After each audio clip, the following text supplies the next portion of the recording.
Oi, pessoal, tudo bem? Vou dar continuidade, então, teoricamente, a segunda aula, tá? De história, a outra deu 26 minutos, mas eu ainda nem editei, né? Não tirei começo e o fim, mas vamos ver agora, tá? Vamos lá, começar com o Estado Novo, tá? Dando continuidade. Então, o Estado Novo é a ditadura varguista, tá? Então, prestem atenção nisso, por quê? Porque às vezes o vestibular ele vai tentar te dar um peguinha, né? E você vai achar que no Brasil só teve uma ditadura, que foi a ditadura militar. Não, tá? A gente teve outra ditadura antes, que é o Estado Novo, tá? Então, é a ditadura implantada pelo Vargas e que ela está muito relacionada com a Segunda Guerra Mundial, tá? Que a Segunda Guerra Mundial começa em 1939. Tá? E não só diretamente com a Segunda Guerra, mas com as ideologias que foram lançadas ao mundo na época, né? Acho que já deu para perceber isso lá no governo constitucional, tá? Que a gente vai ter aqui no Brasil o fascismo, tá? E a gente vai ter também muito forte o socialismo, tá? Então a gente tem essas duas ideologias aqui, e existia, no caso, uma quarta, né, além do capitalismo, tá? Existia uma quarta ideia, né, uma quarta ideologia política, que era o populismo, tá? Que eu já acho que eu já vim falando isso no outro vídeo, mas eu não expliquei o que que é o populismo. Não sei se eu coloquei nesse material, não. Então eu vou ter que explicar. Então, o que que é o populismo? Anotem, já que eu não coloquei. Ah, tá aqui. Tá aqui sim, tá nesse mesmo slide, tá? O populismo, ele vai ser uma corrente política, tá? Que vai ser bem comum nos países na América do Sul. Então, ele não vai acontecer só no Brasil, tá? A gente tem outros dois que às vezes caem em vestibular, mas falando da América de modo geral, que é o Cardenas no México, tá? E o Perón na Argentina, que até hoje, né, recentemente teve eleição na Argentina, e eles falavam muito do peronismo, peronismo, peronismo, tá? Que é bem essa questão populista. Então, são países que eles não conseguiram se industrializar, tá? O processo industrial dele foi muito tarde, tá? Ele ainda não tinha essa industrialização tão é, forte, tá? Ele não tinha uma industrialização forte, mas que ele foi abalado pela crise de 29, tá? Então, ainda muito agrário, tentando um processo de industrialização, e veio a crise de 29, veio essa crise do capitalismo, e meio que abalou completamente as estruturas. E aí, quem é que vai ser afetado? Vai ser afetado o povo mais pobre, tá? Então, surge o populismo, sempre eu tenho o quê? Um representante, uma pessoa que representa este país, que vai tentar trazer o nacionalismo, despertar o sentimento do nacionalismo. E também ele vai dar direitos para essas pessoas pobres, que eles lutam há muito tempo, para as massas, esse é o termo, né? Nem pessoas pobres, então, pessoas pobres está errado. Né? Historicamente, nesse contexto se fala as massas, tá? Que as massas, principalmente massa trabalhadora, né? Essa ideia, que eles há muito tempo vinham lutando, e que vem um homem bom, uma pessoa boa, e que dá esses direitos para eles, e aí meio que abafa essa crise econômica, tá? As massas acabam não sentindo tanto essa crise aí por causa dessa política feita, né, por essa pessoa, tá? Então, é mais ou menos isso, tá? Que aí, então, dentro do Brasil vai estar o Vargas, vai ter muito essa característica, ele é o maior representante populista que o Brasil vai ter, tá? E ele meio que vai governar o Brasil nessa situação, tá? Então vamos falar agora da Constituição de 1937, que vai aí inaugurar o Estado Novo. Então, a Constituição de 1937, ela era chamada de polaca, tá? Por que que ela era chamada de polaca? Por que que ela tinha esse nome? Ela tinha esse nome porque o Vargas, para criar essa Constituição, ele vai se inspirar, tá? Então, não vai pegar Ctrl+C, Ctrl+V e colar, não é plagiar. Ele vai se inspirar na Constituição da Polônia. E nessa época a Polônia já era nazista, tá? Ela já tinha características fascistas. Então é uma Constituição que vai ter elementos do fascismo dentro dela. Beleza, isso. tá? Então, é uma Constituição que foi outorgada, ela não foi promulgada como a Constituição de 34, tá? Então, o que significa uma Constituição outorgada? É uma Constituição que não respeitou o processo, tá? Eleitoral, o processo de pesquisa com o Congresso, nada disso. Ela simplesmente, o Poder Executivo foi lá, escreveu ela e impôs ela para o povo, tá? Então, é basicamente isso. É uma Constituição que foi imposta, tá? Então, ele acaba, de novo, com a autonomia dos estados, né? Então, acaba com as eleições para governador, deputado, não existe mais nada disso. E aí, ele vai colocar os interventores de estado, tá bom? Acaba com as liberdades individuais, a gente vai ter o surgimento da censura, tá? Então, o surgimento da censura, a gente vai ter um órgão importantíssimo, que na verdade está aqui, ó, no outro slide, ó, aqui do lado, né? Porque eu estou aqui, né, em censura, mas eu estou falando desse aqui, que é o DIP. Então, o que que é o DIP? O DIP é o Departamento de Imprensa e Propaganda. Então, era esse departamento que tinha a responsabilidade com a censura, tá? Então, o que que é censurar? Qualquer reportagem, notícia nos jornais, né, antes de ir para os jornais, ele tinha que passar pela DIP. Aí a DIP ia falar se poderia divulgar ou não. Música, tá? As músicas também, antes de ir para as rádios, antes de ir para o povo, tinha que passar pela DIP, pelo Departamento de Imprensa e Propaganda, para saber se ela estava dentro dos parâmetros do governo. Na verdade, era exatamente para que não houvesse oposição, ninguém falasse mal do governo, tá? Aí a gente já falou, tá? Então, esse Estado Novo, ele tá reproduzindo, né? Ele está refletindo o que está acontecendo fora, né? Que é ali o início, né? Dessa Segunda Guerra Mundial, tá? E aí, lembra, dentro da Segunda Guerra Mundial tem dois grupos, os aliados, que são os países capitalistas e a União Soviética, representando o socialismo, e os países nazifascistas, tá? Que é Japão, Itália e Alemanha, né? Lembra do Roberto, né? Itália, Berlim, né? Roma, Berlim, Tóquio, tá bom? A América, de modo geral, estava passando pelo populismo, né? Como eu disse para vocês, México e Argentina são dois grandes exemplos, tá? E aí nós temos também muito forte a política de boa vizinhança que os Estados Unidos está fazendo na América e que eu vou falar depois no próximo slide, tá? Não se esqueçam disso. Então, eu já falei, já expliquei para vocês o que é o populismo, tá? E aí a gente tem as características específicas do Vargas que faziam com que ele fosse um presidente, um personagem aí populista. Ele era carismático, então ele falava de um jeito que o povo entendia, tá? Que conquistava o povo, que tocava o povo, fazia promessas, então ele era muito demagogo, então ele fazia promessas que o povo queria ouvir, que o povo lutava, e ele falava que ele ia chegar lá, que a gente ia conseguir, tá? Então, ele era muito demagogo. E ele era conciliador, então ele conciliava o Estado, né? O governo dele passa a conciliar problemas entre patrão e empregado, tá? Então, ele sempre tentava chegar ali no meio termo, tá? Quais as estratégias que ele vai usar? Ele vai usar muita política trabalhista, né? Que ele já tinha criado a CLT, e vai usar muitos sindicatos, o peleguismo, para controlar os movimentos populares, tá?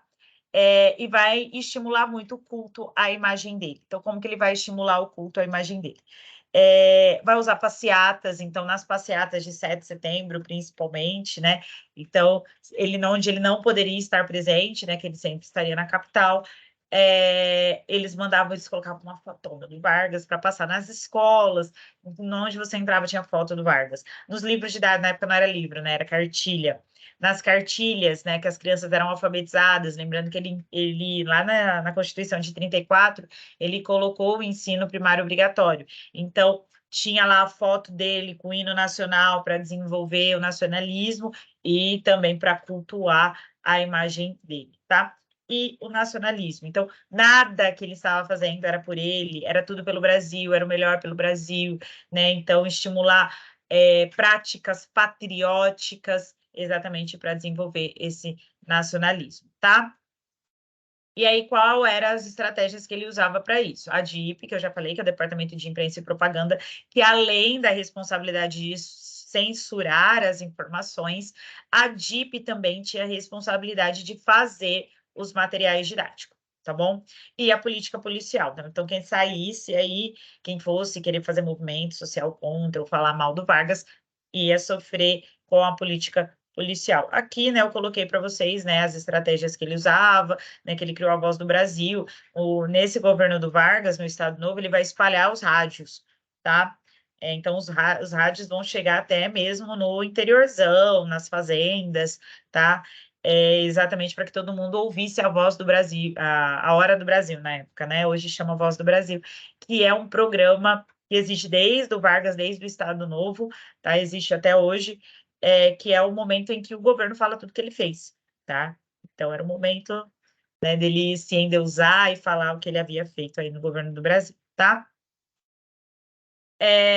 A economia dele agora passa a ser uma economia intervencionista, então não é uma economia livre, é uma economia em que o Vargas vai intervir todo momento, ela é nacionalista e ela é pragmática. Então ele vai investir muito nas indústrias nacionais, tá? E é aí que entra o jogo duplo do Vargas, tá? E aí tem a política da boa vizinhança também relacionada. Bom, vamos falar desse jogo duplo do varguista no Estado Novo, que cai muito em vestibular, porque é o seguinte, Vargas, ele tinha uma estrutura de governo, até pela polaca, né, pela Constituição de 37, que era muito parecida com a política nazi-fascista, né, Alemanha e Itália. E o Hitler, ele tinha o interesse de construir portos, né? Tipo, áreas navais, militares, para poder controlar o Oceano Atlântico e também poder atacar os Estados Unidos no Brasil, principalmente no Nordeste, né? Porque o Nordeste faz aquela bolinha, né? Né? E aí ficaria mais fácil dele atacar os Estados Unidos e também controlar o Oceano Atlântico, tá? Então, existia ali o interesse. Tanto que o Hitler manda a aeronáutica brasileira, né, a FAB, né, alguns membros da FAB, lá para a Alemanha, tá? Antes de estourar a Segunda Guerra Mundial, tá? Para lá, antes do Brasil entrar na Segunda Guerra, para conhecer os aviões alemães, né? Lembra que tem a Batalha da Inglaterra, né, que é uma batalha aérea. Para conhecer os aviões alemães, tá? Então existia ali um namoro entre Hitler e Vargas, tá? Tem o caso da Olga Benário, né? Que o Vargas manda até para a Alemanha, porque ele já conversava ali com o Hitler, tá? Então, isso apavora muito os aliados, principalmente os Estados Unidos, por estar mais próximo do Brasil. Então, o que os Estados Unidos vai fazer? Ele vai beneficiar o Brasil com a política de boa vizinhança, tá? Então, o que é a política de boa vizinhança? A política de boa vizinhança é que os Estados Unidos vai investir dinheiro no Brasil, tá? E também vai dar destaque para a nossa cultura no mercado externo, tá? Valorizar a nossa cultura, tá? Para que o Brasil não vá para o lado do eixo, não vá para o lado da Alemanha, tá? Então, isso que é a política de boa vizinhança. Então, os Estados Unidos vai levar a Carmen Miranda lá para os Estados Unidos, tá? A Disney vai dar para gente de presente o Zé Carioca, tá bom? Só que aí, essa era a intenção, né? Agradar a gente para a gente acabar não partindo para o lado da Alemanha na Segunda Guerra Mundial. Só que é a visão, eles acabam reproduzindo a visão mundial que o Brasil tem, né? Porque o que é a Carmen Miranda? A Carmen Miranda, ela não é brasileira, tá? Ela veio para cá, veio morar no Brasil, acho que ela tinha 3 anos, mas ela é europeia, então ela tinha uma beleza europeia, ela era branca, loira, né? E tal. Botam ela nos anos 40, tá? Ali para andar, dançar com cropped, com uma saia que vai até o chão, mas que tem um racho até na coxa, e uma fruteira na cabeça, cantando o que é que a baiana tem. Certo? Então, qual que é a ideia que os Estados Unidos, que o mundo vai ter da mulher brasileira? Fica a dica. Não falei nada, pega quem quer. E o Zé Carioca. Então, quem é o Zé Carioca? O Zé Carioca é um papagaio, que ele é malandro, não gosta de trabalhar e só gosta de festar, né? Então, dando aí a ideia que o brasileiro vai ter, tá? Na Segunda Guerra, então, o Brasil, a gente vai ter um problema, que isso também aconteceu na Primeira Guerra, que alguns produtos, né, que eram vindos da Europa, dos Estados Unidos, né, vão começar a parar de vir porque eles estão em guerra, então eles não conseguem produzir toda a demanda. E esses produtos vão ficar muito caros, tá, para serem consumidos aqui. Então, o Brasil vai trabalhar com produtos, né, com a indústria de substituição de importação. Então, o que que é a substituição de importação? Nós vamos começar a fabricar com pouca tecnologia, tá bom? Nós vamos tentar ir fabricar alguns produtos que a gente comprava de fora, tá? Então, essa é uma das indústrias que vão ser desenvolvidas na Era Vargas. E outra indústria é a indústria de base, tá? Então, o que que é a indústria de base? O Brasil vai pegar matéria-prima, ele não vende a matéria-prima bruta, ele vai passar, essa matéria vai passar por algumas modificações, mas ela não é o produto final, não é um produto industrializado. Ela vai dar base para um outro produto, tá? E o que que a gente vai investir muito? A gente vai investir muito em siderurgias, tá? Principalmente com o dinheiro investido nos Estados Unidos, né? Que os Estados Unidos vai aplicar aqui, tá? Por causa da política de boa vizinhança, e a gente vai construir duas siderurgias muito importantes, que é a Vale do Rio Doce, aquela que estourou lá em Mariana, né, em Beirinha, lá, tal, e Volta Redonda, tá? Então, são as duas grandes siderurgias que vão surgir aí na Era Vargas, tá? E eles vão fazer o que? Chapas de aço, tá? Que vão ser vendidos para os Estados Unidos em especial, tá? A relação, a participação do Brasil na Segunda Guerra Mundial, a gente vai voltar a exportar borracha, tá? Por causa da Segunda Guerra, e aí nós vamos ter um problema, por quê? Porque o Vargas decide levar o pessoal do Nordeste por causa da seca, né? Dos problemas sociais que desde essa época já existiam no Nordeste, né? Que foram muito debatidas na República Velha. Ele vai levar esse pessoal para o norte para trabalhar na produção da borracha. Só que esse pessoal que sai do Nordeste e vai trabalhar no Norte, eles não tinham imunidades para as doenças tropicais, né? Tipo febre amarela, essas doenças que são passadas por animais, por insetos que moram ali na região, né? E naquela época a vacina, né? Vocês viram a revolta da vacina, era algo meio raro no Brasil, tá? Então a gente vai ter uma grande mortalidade, tá? Nesse período. Outra coisa, a participação direta no Brasil. Então, se na Primeira Guerra Mundial o Brasil participou só mandando médica, enfermeira e medicamento, agora não. Agora nós vamos participar de fato. Até porque os Estados Unidos investiu graninha na gente, investiu dinheiro, tá? E aí nós vamos fazer uma campanha na Itália, tá? Nós vamos lutar junto com os Estados Unidos na Itália. Então, nós vamos mandar, o Brasil vai mandar a FAB. O que é a FAB? Força Aérea Brasileira, tá? Então, que eles vão fazer a vistoria, eles vão fazer a segurança do Oceano Atlântico, né? Caso a Alemanha queira, né, vir para a América, né? Quisesse atacar a América. Então, eles vão fazer tanto que o filho do Vargas, o Lutero Vargas, vai estar com a FAB, vai lutar aí, e nós vamos mandar a FEB, que é a FEB, a Força Expedicionária Brasileira, eles que vão para Itália, tá? E aí eles tinham a propaganda, né, para estimular o brasileiro a se alistar no exército, para ir para lá, que eles tinham uma propaganda que era agora a cobra vai fumar, porque o Brasil está entrando na guerra, né? Então, por isso, a FEB era chamada aqui, né, de os cobras fumantes. Então, quem foi lutar, fazia parte, eram os cobras fumantes. Então, se vocês virem alguma coisa sobre isso, em vestibular, às vezes cai, a gente está falando dessa participação do Brasil na Segunda Guerra Mundial. E aí, os Estados Unidos pega aquela ideia que a Alemanha tinha e ele vai construir as bases navais em Belém, Salvador, Recife, Natal, tá? Enfim. Uma grande característica aí dessa participação do Brasil na Segunda Guerra Mundial e que vai acabar casando com a política de boa vizinhança é a visita do Roosevelt no Brasil, que é essa foto que eu passei aqui, ó, para vocês, tá? Então, aqui a gente tem o Vargas aqui atrás, tá? E na frente dele tem o Franklin Roosevelt, que era o presidente na época dos Estados Unidos, tá? Então, ele visita aí bem na época que o Brasil está na Segunda Guerra Mundial. O processo de redemocratização, então, o Brasil, quando que o Brasil sai do Estado Novo, deixa de ser uma ditadura, tá? Bom, a gente tinha um governo ditatorial e esse governo era muito mais parecido, né, com a política da Alemanha, né, da Itália, né, com o nazifascismo.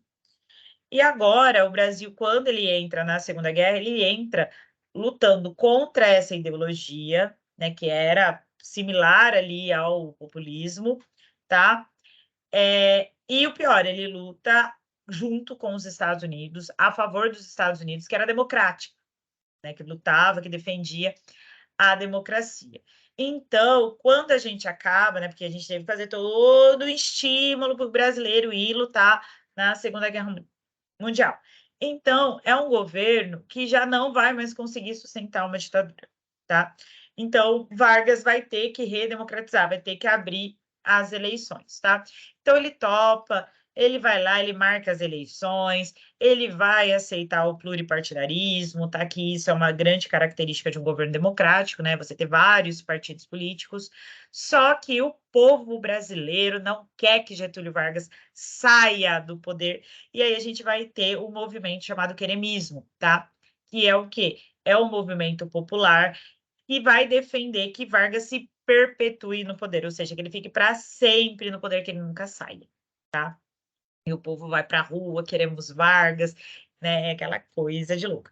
Então, entra-se num acordo, tá? Vargas vai abrir o Brasil vai virar uma democracia, mas Vargas vai se candidatar à presidência na primeira eleição, tá? De um país democrático. Só que antes, né, ele vai sair da presidência, ele vai se afastar da presidência para poder concorrer às eleições. Mas antes de sair da presidência, antes de se afastar da presidência para as eleições, Vargas vai nomear o irmão dele, o Benjamin Vargas, tá? Como chefe de polícia do Distrito Federal.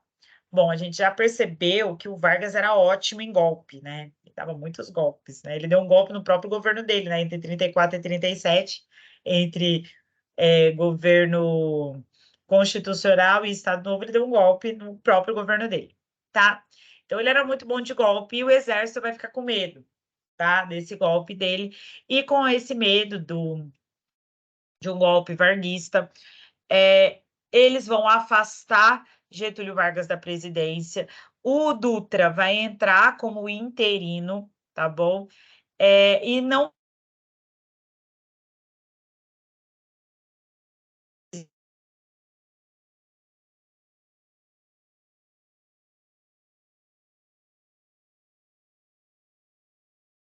Meu Deus, que a minha internet. Eu não sei se vocês estão me vendo. Eu vou parar a gravação e volto no mesmo vídeo, tá? Não, não quero parar. Vou parar de compartilhar aqui e vou compartilhar de novo. Ai, apagou tudo aqui, gente. Vocês não estão entendendo.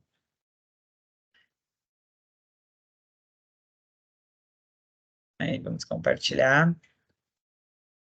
Isso. Estou compartilhando. Espero que vocês estejam me vendo. Gente, tá uma loucura isso aqui. Ai, o computador aguenta. Então, já tô acabando, tá?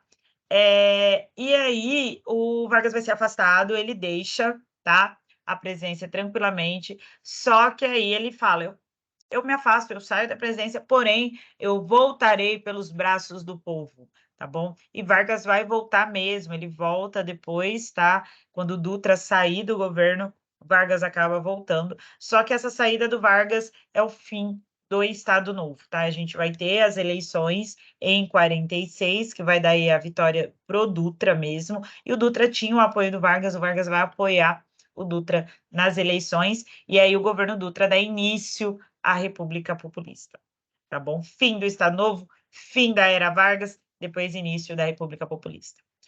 Bom, pessoal, é isso, tá? Então, era Vargas. Espero que vocês tenham entendido. Se não entenderam, mandem mensagem, não se esqueçam disso. Vocês estão me procurando muito pouco, tá? Mas também qualquer coisa a gente tenta contornar algumas situações. Eu vou fazer aí uma listinha de exercícios, na verdade eu já tenho pronta, eu vou deixar para vocês aqui no Teams, só para vocês darem uma sapiada. Beleza? Um beijo, tchau, tchau.